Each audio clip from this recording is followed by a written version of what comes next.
सांगलीमध्ये विशाल पाटलांची बंडखोरी मात्र कायम आहे। विशाल पाटलांनी उमेदवारी अर्ज मागे घेतलेला नाहीये। विशाल पाटील अपक्ष निवडणूक लढण्यावर ठाम आहे। सांगलीच्या राजकीय वर्तुळातली महत्त्वाची बातमी, सांगलीमध्ये विशाल पाटलांची बंडखोरी कायम आहे। विशाल पाटलांनी उमेदवारी अर्ज मागे घेतलेला नाहीये। विशाल पाटील अपक्ष निवडणूक लढण्यावर ठाम आहेत।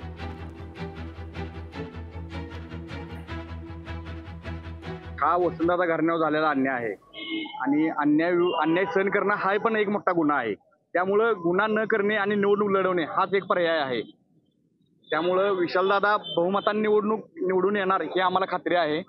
दबाव पक्षश्रेष्ठींनी पुढच्यांच्यावर पण टाकावा, कारण की पक्षश्रेष्ठींना जर जिंकणारी सीट जर लक्षात येत नसेल तर पक्षश्रेष्ठींचं चुकत आहे असं माझं मत आहे। शेवटपर्यंत लढायचं, जिंकून यायचं हे आता आमचं टायटलच आहे वाक्यात।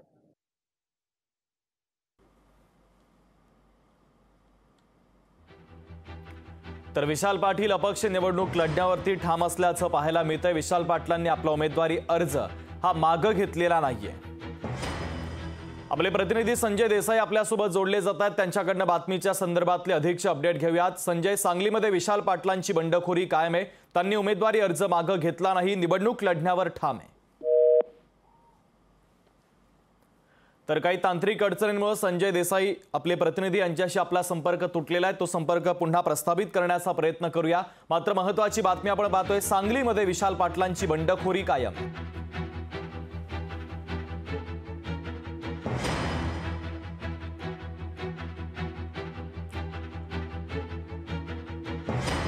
तर सांगलीमध्ये विशाल पाटलांची बंडखोरी कायम असल्याचं पाहायला मिळतं। विशाल पाटलांनी आपला उमेदवारी अर्ज मागे घेतलेला नाहीये।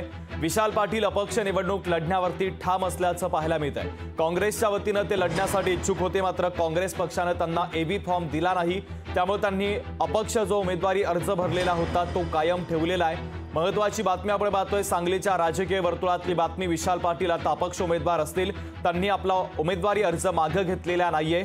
निवडणूक लढवण्यावरती ते ठाम असल्याचं पाहायला मिळत आहे। महत्त्वाची बातमी आपण पाहतोय, सांगलीमध्ये आता विशाल पाटलांची बंडखोरी कायम आहे। त्यामुळे आता चंद्रहार पाटील यांना ही निवडणूक जड जाण्याची शक्यता आहे। विशाल पाटलांनी उमेदवारी अर्ज मागे घेतलेला नाहीये, तर विशाल पाटील अपक्ष निवडणूक लढण्यावरती ठाम असल्याचं देखील पाहायला मिळत आहे।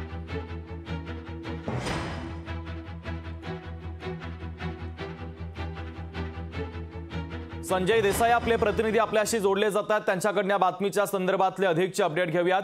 संजय, सांगलीमध्ये विशाल पाटलांची बंडखोरी कायम आहे, कारण त्यांनी उमेदवारी अर्ज मागे घेतला नाही। निवडणूक लढण्यावरती ठाम असल्याचं पाहायला मिळतंय। एकंदरीत महत्त्वाची अपडेट काय आहे?